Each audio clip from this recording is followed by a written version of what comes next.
Sok 1, 2, 3. Assalamualaikum warahmatullahi wabarakatuh. Di sini kita sedang berada di BPKAD Provinsi Jawa Barat dan kita akan mewawancara bersama Pak Alfian Mirza. Mungkin boleh dari saudara.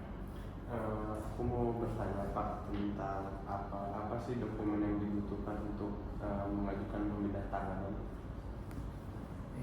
Ya, Assalamualaikum warahmatullahi wabarakatuh. Jadi sebelumnya ya saya Mirza Syabani dari BPKAD Jabar. Mungkin ini berkaitan dengan saya menjelaskan pertama apa itu pemindah tanganan dulu ya. Jadi mungkin nanti akan berkaitan dengan pertanyaan-pertanyaan yang nanti diajukan yang lain. Karena kalau ditanya langsung terkait dokumen kan kita juga perlu mengetahui apa definisi pemindah tanganan dan lain-lainnya. Jadi simpelnya pemindah tanganan itu sebenarnya adalah transaksi barang milik daerah di sini. Dimana kalau pemindah tanganan pada khususnya itu transaksi dari instansi pemerintah provinsi ke luar instansi pemerintah provinsi. Di pemindah tanganan itu ada 4 mekanisme. Yang pertama penjualan, tukar menukar, hibah, dan penyertaan modal kepada badan usaha milik daerah yang dimiliki oleh provinsi. Gitu. Kemudian kalau untuk menjawab dokumen-dokumen yang dibutuhkan itu masing-masing dari 4 mekanisme itu nanti ada dokumen-dokumen persyaratannya sendiri karena memang prosesnya dari keempat mekanisme itu berbeda. Boleh disebutkan Pak salah satu contoh apa saja barang yang contohnya dihibah? Kebetulan kalau di hibah sendiri, ini hibah kan merupakan pemindah tanganan kepada pihak di luar pemerintah daerah provinsi yang mana pemerintah daerah provinsi tidak mendapat kompensasi apapun ya, artinya diserahkan secara cuma-cuma. Sebenarnya kalau untuk objek atau barangnya yang bisa dipindah tangankan itu bisa macam-macam dari mulai jenis tanah, bangunan ataupun tanah dan bangunan ya. Satu kesatuan itu bisa kendaraan dan peralatan-peralatan barang inventaris lainnya. Jadi pada dasarnya semua jenis barang yang ada di PMD bisa dihibahkan. Namun dari syarat hibah itu tentu saja ada syarat-syarat siapa yang boleh menerima hibah tersebut. Karena tidak semua pihak, tidak semua institusi baik terutama swasta bisa menerima hibah dari institusi pemerintah. Kalau boleh tahu salah satu syarat bisa menerima bantuan hibah itu apa? Kalau hibah sendiri mungkin kita jelasin subjek atau subjek-subjek yang dapat menerima hibah ya. Yang pertama memang dari pemerintah ke pemerintah, baik dari pemerintah provinsi ke pemerintah daerah, kabupaten, kota lainnya, atau dari pemerintah provinsi ke pemerintah pusat. Itu yang pertama. Kemudian yang kedua, penerima hibah itu bisa berupa lembaga non pemerintah, bisa seperti yayasan yang bergerak di bidang kemanusiaan PMI atau yayasan yang bergerak di bidang sosial, bidang keagamaan. Sebagaimana bahwa yayasan tersebut memang terdapat akta hukumnya ya, akta yayasan yang sudah disahkan oleh Kemenkumham gitu. Jadi yayasannya berbadan hukum. Kalau hibah tidak, kalau hibah di provinsi sendiri terutama hibah barang ya dalam aturannya tidak bisa diserahkan ke perorangan. Kalau hibah barang harus lembaga yang berbadan hukum dengan memenuhi persyaratan seperti tadi ya. Kalau lembaga non pemerintah dia bergerak di bidang kemanusiaan, agama, sosial, dan tidak komersial. Kalau hibah berarti kalau hibah sendiri mekanismenya dari atas ke bawah Pak, bisa dari bawah ke atas gitu. Kalau misalkan yang saya pahami, kalau misalnya dari atas ke bawah pasti jelas ya, maksudnya dari pemerintah pusat mengasih buat provinsinya. Sedangkan kalau misalkan dari provinsi ke atas pernah ngasih hibah apa sih Pak? Jadi kalau mungkin kita terangin dulu ya, maksudnya sebenarnya antara pemerintah pusat dan provinsi dalam konteks hibah ini itu tidak ada atas bawah gitu ya. Jadi ya sama-sama pemerintah lah, sama-sama entitas pemerintah, bedanya pusat ini daerah gitu. Dan masing-masing entitas itu bisa menghibahkan jenis barang apapun ya, termasuk dari misal dari pemerintah pusat ada instansi pusat yang memerlukan kendaraan, mungkin di provinsi ada kendaraan yang berlebih, jadi kan kita bisa menghibahkan kendaraan tersebut, khususnya biasanya yang kendaraan ya seperti kendaraan pengangkut atau apa gitu. Kadang mereka instansi-instansi yang memerlukan kendaraan tersebut kan pusat juga ada beberapa satuan kerja yang wilayahnya di provinsi Jawa Barat yang statusnya pemerintah pusat. Jadi bisa dari pusat ke sini, ke provinsi bisa, dari provinsi ke pusat bisa. Mungkin buat selanjutnya, apakah ada tata cara atau mekanisme tentang mengenai pemindahan tanganan ini? Kalau tata cara terkait pemindah tanganan, baik hibah maupun penjualan ataupun ruslah ataupun tadi tukar menukar ataupun penyertaan modal daerah, itu secara umum ada dua mekanisme, yaitu mekanisme dari permohonan pihak lain dan yang kedua mekanisme dari inisiatif sendiri atau inisiatif dari pemerintah itu sendiri. Ya misal tapi memang beberapa mekanisme ini kebanyakan misal dari hibah ya, dari provinsi sendiri kebanyakan kita memberikan hibah kalau ada permohonan dari pihak lain. Jarang sekali kita inisiatif memberikan hibah inisiatif sendiri ya, maksudnya kita kepinginnya sendiri gitu. Kita ada permohonan dari pihak lain, ada surat permohonan, ada proposal, baru kita telaah ya, kita kaji, kita lihat persyaratannya sudah memenuhi belum, baik dari sisi organisasi pemohonnya maupun sisi dokumen-dokumen kelengkapannya, kemudian sisi aturannya juga, kita aturan untuk melepaskan asetnya gitu. Kemudian kalau penjualan karena di kita untuk untuk melakukan penghapusan barang-barang inventaris itu kebanyakan inisiatif kita sendiri. Kalau penjualan kita lakukan berdasarkan kebutuhan kita untuk menghapus barang-barang yang sudah rusak berat. Karena kalau penjualan kan mekanismenya kalau di pemerintah sendiri kan lelang terbuka. Jadi pihak yang pihak pembelinya baru kita tahu setelah lelang itu ada pemenangnya gitu. Jadi kita inisiatif untuk mengurus pengajuan lelangnya lelangnya dilakukan, ada pemenangnya, baru kita jual, kita serah terimakan. Biasanya masuk ke rekening kas daerah.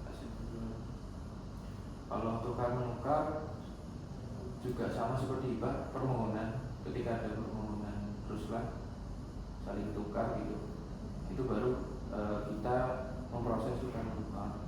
Penyertaan modal juga sama.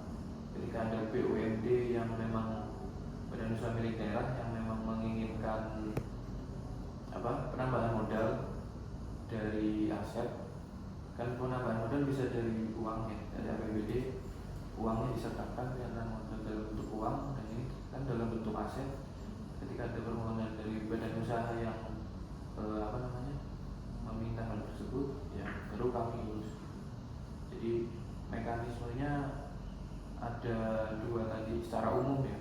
Kalau untuk mekanisme berurutan itu kan setiap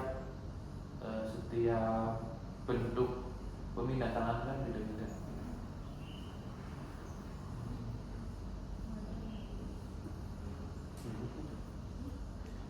Kalau misalkan nanti alasan pemindah tanganan itu sendiri selain diminta apa aja sih Pak? Maksudnya kan tadi kan kalau misalkan kita pemindah tanganan kan enggak kita dari inisiatif sendiri kan, tapi jika diminta oleh lembaga lain kan. Selain dari itu alasan pemindah tanganan lain itu apa sih Pak? Maksudnya selain dari diminta? Selain dari diminta ya inisiatif sendiri. Karena tadi yang dicontohkan di awal, karena ada kebutuhan kita untuk menghapus barang-barang yang udah rusak berat untuk diganti barang-barang yang baru kan. Jadi kan kita perlu istilahnya mengeluarkan barang tersebut dari catatan aset dengan cara dijual kan. Jadi kan kita balik lagi ke definisi tadi kan, pemindah tanganan kan misalnya transaksi barang dari pemerintah provinsi kepada pihak lain kan.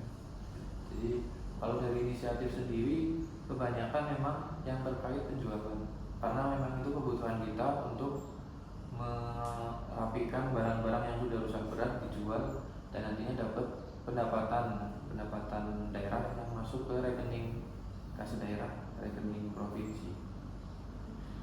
Itu kemana Pak? Kalau boleh tahu, kalau penjualan atau penjualan? Iya. Kalau subjek atau pembeli barang-barang yang penjualan khususnya sendiri itu macam-macam ya. Karena kalau kami di lelang kan jadi mekanisme lelang sendiri itu lelang terbuka. Lelang terbuka itu bisa diikuti oleh siapa saja. Kalau khususnya di penjualan sendiri memang di aturan pun tidak ada syarat siapa yang boleh membeli barang milik daerah yang dijual oleh provinsi secara lelang. Jadi baik perorangan, badan hukum, kemudian ya CV ya apapun gitu, boleh mengikuti lelang untuk membeli barang milik daerah yang dijual oleh provinsi itu. Karena kan kalau kebetulan sendiri barang-barang yang dijual provinsi kan barang rusak berat terongsok ya. Kebetulan kalau dari pengalaman kami kan yang pembeli itu kebanyakan perorangan tukang rongsok atau CV, bentuk CV lah, CV pengolahan limbah atau apa gitu, kebanyakan tuh. Jadi tidak seperti hibah tadi kan, hibah kan memang ada syarat khusus subjek yang boleh menerima. Kalau penjualan sendiri tidak ada, terbuka, siapa saja boleh mengikuti lelang.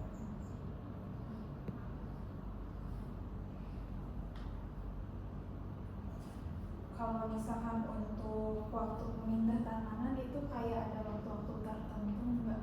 Misalkan kayak ada khususnya gitu loh, kayak nanti ya timeline-nya.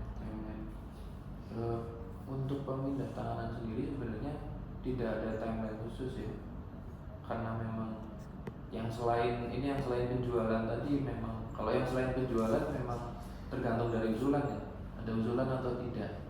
Ketika ada usulan kita proses, ketika tidak ada usulan ya kita tidak memproses apapun selain penjualan. Tapi kalau penjualan memang karena itu rutin, ada siklus rutin yaitu penghapusan yang nantinya barang-barang itu harus keluar, harus dijual gitu karena untuk diganti barang baru. Maka khusus yang penjualan ini memang kita lakukan proses lah rutin setiap bulan gitu. Jadi kalau lelangnya memang tidak setiap bulan ya. Cuman kalau proses usulan, kita buka usulan dari perangkat daerah, kita proses persetujuan ke pimpinan itu memang setiap bulan kita lakukan, khusus kalau penjualan. Karena penjualan ya inisiatif dari kita juga kan, kita tidak tergantung pihak lain.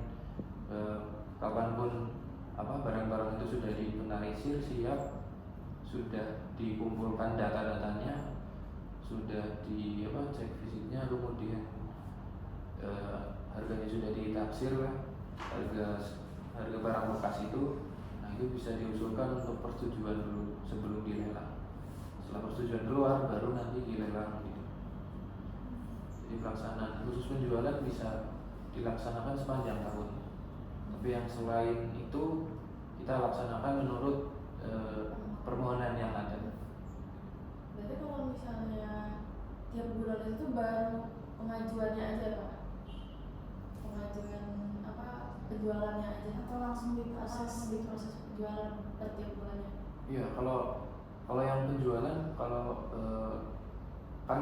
di internal provinsi sendiri pengajuannya dari perangkat daerah, dinas-dinas, badan-badan. Ketika masuk langsung kita proses gitu kalau untuk penjualan. Jadi masuk proses. Kalau untuk penjualan karena sepanjang tahun. Kalau misalkan kan tadi katanya setelah barang itu dijual kan bakalan masuk ke bendahara provinsi ya Pak? Iya, benar. Kalau misalkan uangnya itu yang udah diterima sama bendahara provinsi dipakai buat apa sih Pak? Misalkan atau dipakai buat beli barang-barang baru lagi atau duitnya dialihkan kemana gitu Pak? Kan kalau di pemerintah sendiri kalau untuk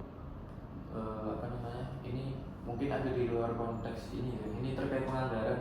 Kalau di pemerintah sendiri kalau untuk melakukan belanja barang, pokoknya belanja tahunan gitu kan ada APBD kan ya namanya APBD yang ditetapkan setahun sebelumnya gitu.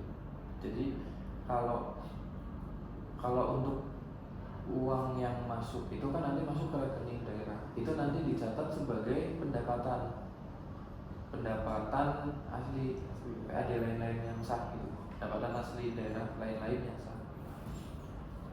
Posnya penjualan barang milik daerah yang tidak dipisahkan itu kan masuk situ. Nah nanti kan komponen APBD kan ada pendapatan, ada belanja. Nah itu nanti pendapatan barang itu sama seperti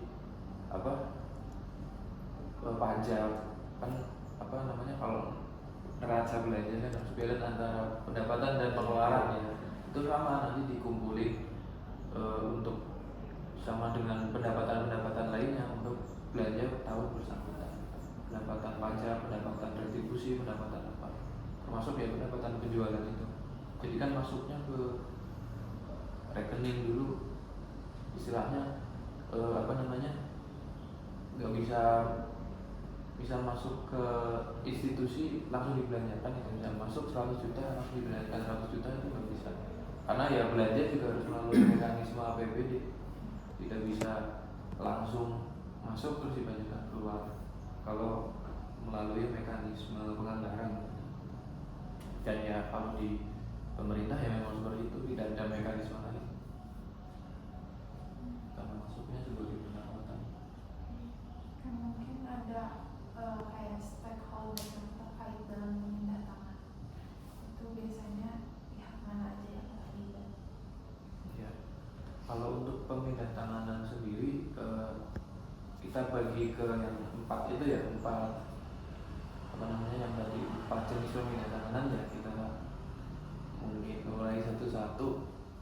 Kalau penjualan, stakeholder yang terlibat pasti di pemerintah provinsi itu sendiri ya. Baik kalau di dalamnya ada dinas-dinas yang mengajukan penjualan, yang mengusulkan barang yang dijual ya, terus masuk ke BPKAD selaku pejabat pengusahaan yang istilahnya mengurus sisi administrasinya di BPKAD.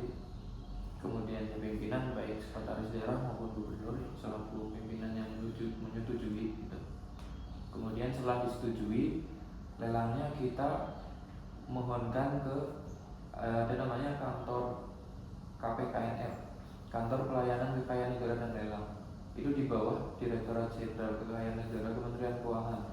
Nah, mereka itu memang tugasnya satu ada pelayanan lelang. Jadi untuk instansi pemerintah kebanyakan mengajukan lelangnya ke sana. Jadi kita tidak membuat mekanisme lelang sendiri. Kita ajukan, ini loh barang yang sudah disetujui dengan nilai sekian, kita ajukan ke sana.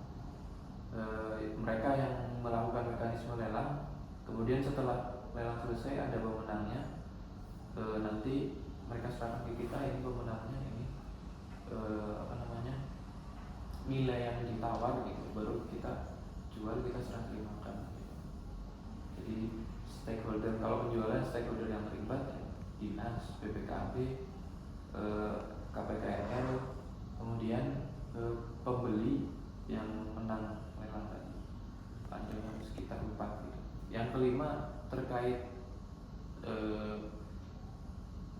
penafsiran harga atau penilaian, bisa kantor jasa penilaian itu terlibat kalau penjualan.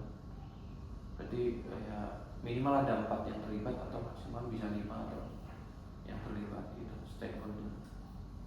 Kemudian kalau hibah ini lebih, mungkin bisa lebih sedikit lagi karena tidak melibatkan KPKNL ya, karena hibah kan antara pihak ke-1 dan kedua saja, pihak ke-1 provinsi, pihak kedua penerima hibah, organisasi penerima hibah. Jadi tetap melibatkan dinas atau PD badan yang pengguna barang, kemudian BPKG ya, kemudian pimpinan, terus yang ketiga penerima hibah gitu.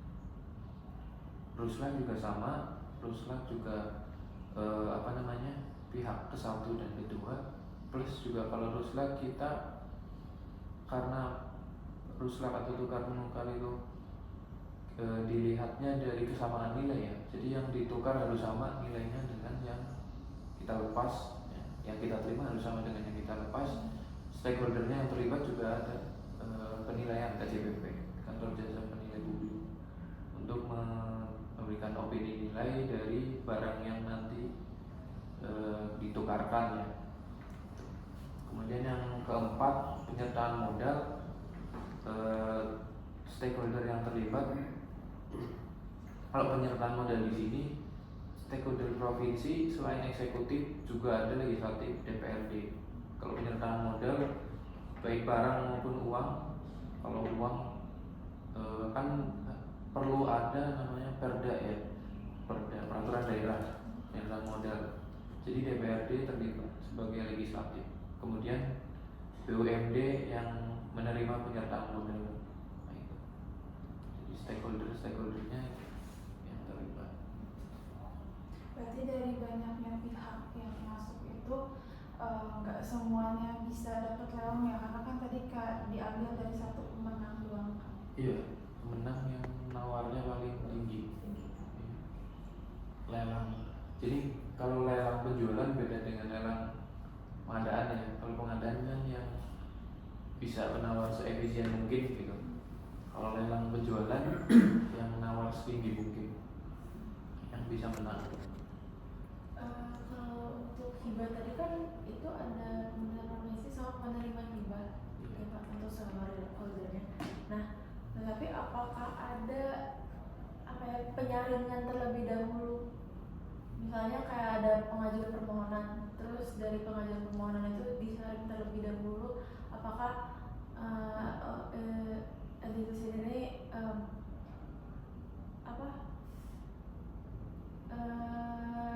layak untuk menerima dari hibah dari provinsi itu? Kalau penyaringan sendiri tentu kita ada ya, karena kan kita kalau hibah juga selain permohonan kita juga lihat proposal.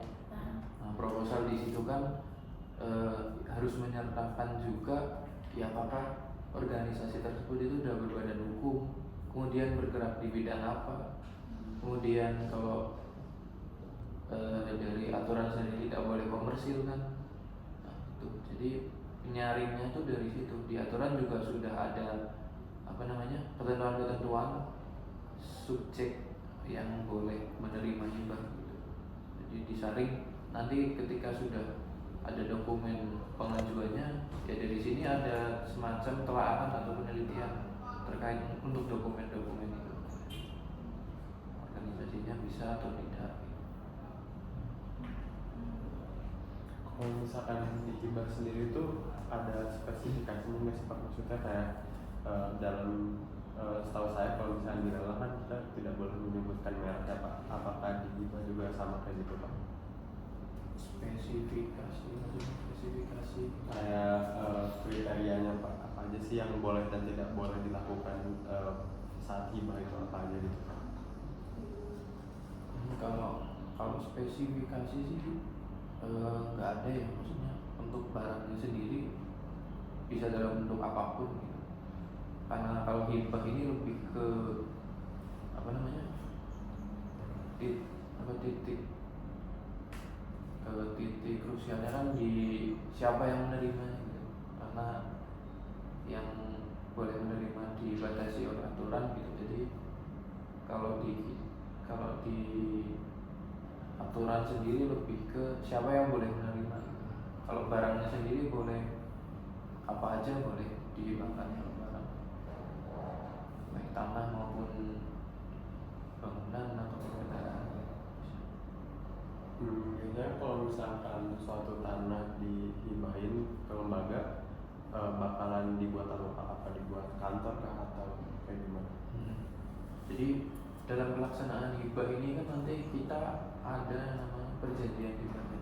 Jadi walaupun kita hibah memberikan secara cuma-cuma, tapi dari perjanjian itu kita pastikan bahwa ketika lembaga ini sudah sudah secara di penelitian sudah memenuhi syarat untuk diberikan hibah, kemudian pimpinan sudah setuju, baik gubernur sudah setuju gitu. Setelah itu nanti ada perjanjian. Jadi di perjanjian itu salah satunya isinya bahwa barang yang dihibahkan ataupun tadi contohnya tanah digunakan untuk apa namanya, pelaksanaan, misal tadi yang dihibahkan organisasi sosial ya, untuk pelaksanaan kegiatan sosial ataupun untuk tempat atau kantor untuk melaksanakan kegiatan sosial tersebut gitu. Kayak misal PMI gitu kan, bisa untuk pelatihan PMR atau pelatihan apa gitu misalnya. Mungkin tadi agak mundur lagi ya Pak, boleh disebutkan nggak Pak apa saja dokumen-dokumen yang dibutuhkan untuk pengajuan itu, tapi dalam segala ini jenis, dari hibah, penjualan, terus sama penyertaan modal. Ya, kalau sebenarnya dokumennya tuh apa namanya, banyak ya. Kalau kalau mau dijelasin satu-satu juga apa namanya, banyak juga. Jadi mungkin secara intinya sih ya, kalau penjualan kan itu usulan di internalnya kan dari perangkat daerah.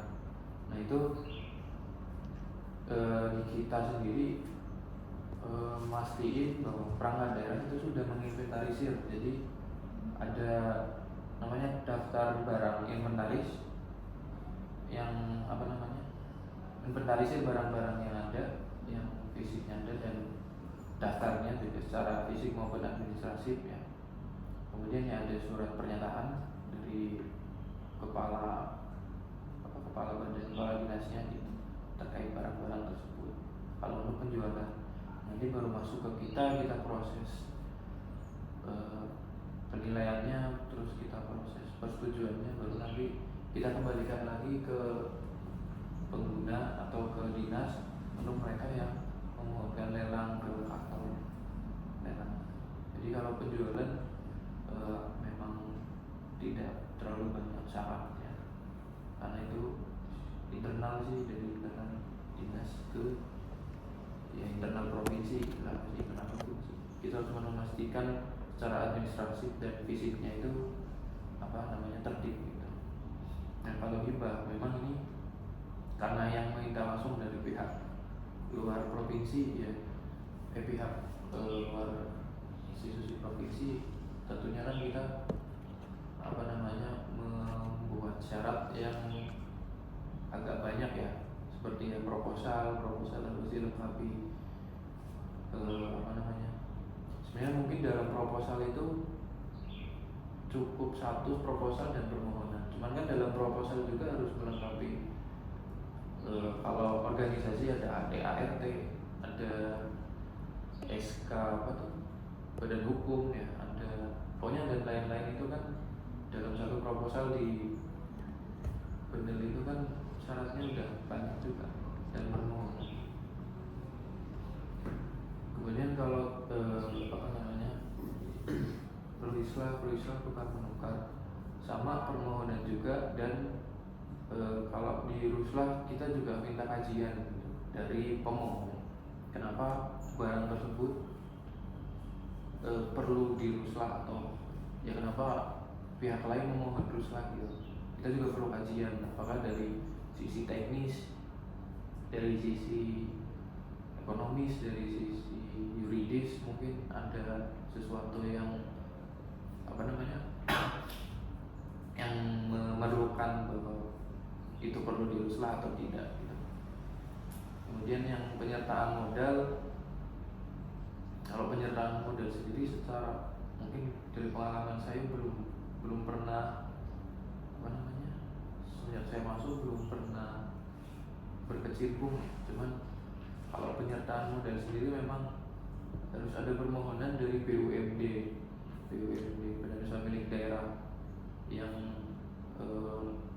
meminta, dan harus ada kajian juga, kajian ekonomis kenapa aset milik pemerintah perlu dilakukan penyertaan modal ke BUMD tersebut. Apakah harus ada kajian dari sisi bisnis juga dari BUMD. Jadi setelah penyertaan modal ini dilakukan, mereka mendapat tambahan modal, aset dan lain-lain. Kemudian bagaimana sisi bisnis mereka mengembangkannya setelah mendapat itu. Jadi kajiannya memang ada kajian pra dan kajian keuangan setelahnya, forecasting keuangannya itu kalau untuk penyertaan modal. Dan juga nanti diusulkan juga ke DPRD, dibuat PRD.